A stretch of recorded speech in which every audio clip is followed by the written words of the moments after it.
দেখতে পাবো যে কীভাবে একটি ডট ম্যাট্রিক্স ডিসপ্লেকে আমরা ব্যবহার করতে পারি। তো আমরা হেক্স ফাইলের ফোল্ডারে চলে এসে এখান থেকে যে হেক্স সেটাকে জাস্ট আমরা ওপেন করব।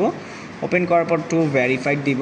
সো আমরা চাইলে আগের প্রোগ্রামটাকে ইরেজ করতে পারি। তো এখন বর্তমানে আমাদের একটি প্রোগ্রাম রয়েছে মাইক্রো কন্ট্রোলারে। সো এই যে এটা হচ্ছে আমাদের এখন প্রোগ্রাম। তো এখন হচ্ছে আমরা যদি এটাকে ইরেজ করে ফেলি, নাও উই সি, সো দেখা যাবে যে আমাদের কোনো প্রোগ্রাম এই মুহূর্তে মাইক্রো কন্ট্রোলারে কন্টিনিউ নাই। ওকে, সো এখন আমরা হচ্ছে নতুন একটা প্রোগ্রামটাকে আমরা এখান থেকে আগে ভেরিফাইড করব, যেখানে অলরেডি আমাদের ভেরিফাইড ডান। এবার এটাতে জাস্ট আমরা একটা ফ্লাশ করে দিব।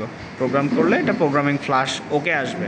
এখন এটা ফ্লাশিংয়ের মধ্যে চলমান রয়েছে। হ্যাঁ, নিচে আমরা দেখব যে পপ আপ উইন্ডোটি আমাদের আস্তে আস্তে করে ভেরিফিকেশন ফিল আপ হচ্ছে। আমরা ওয়েট করব পুরোটা হচ্ছে ফ্ল্যাশ করা অবধি।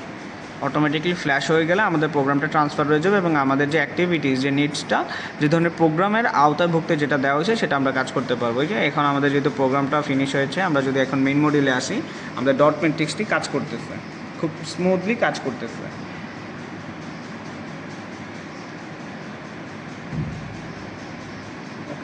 সো এরপর আমরা অন্য আরেকটি প্রোগ্রাম দেখব, সেটি হচ্ছে আমাদের একই ডট ম্যাট্রিক্সে সেটি অন অফ। সো আমরা এটাকে যদি করতে চাই, সেম আমরা পাথে চলে যাব, এখান থেকে ডট ম্যাট্রিক্স অন অফ এই হেক্স ফাইলটি যদি আমরা ওপেন করে দেই, সো এখান থেকে জাস্ট ভেরিফাইড দিয়ে দিব, এখান থেকে ওকে থাকবে এবং এখান থেকে আমরা প্রোগ্রামটা ফ্লাশ করে দিব।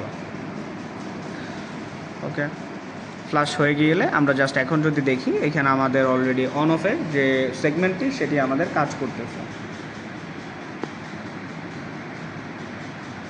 সো এই ছিল আমাদের মাইক্রো কন্ট্রোলারের ওভারঅল। এখানে চাইলে আমাদের আরও অনেক কিছু প্রোগ্রাম দেওয়া আছে যেটা চাইলে আমরা প্র্যাকটিস করতে পারি অ্যাজ এ লার্নার হিসেবে।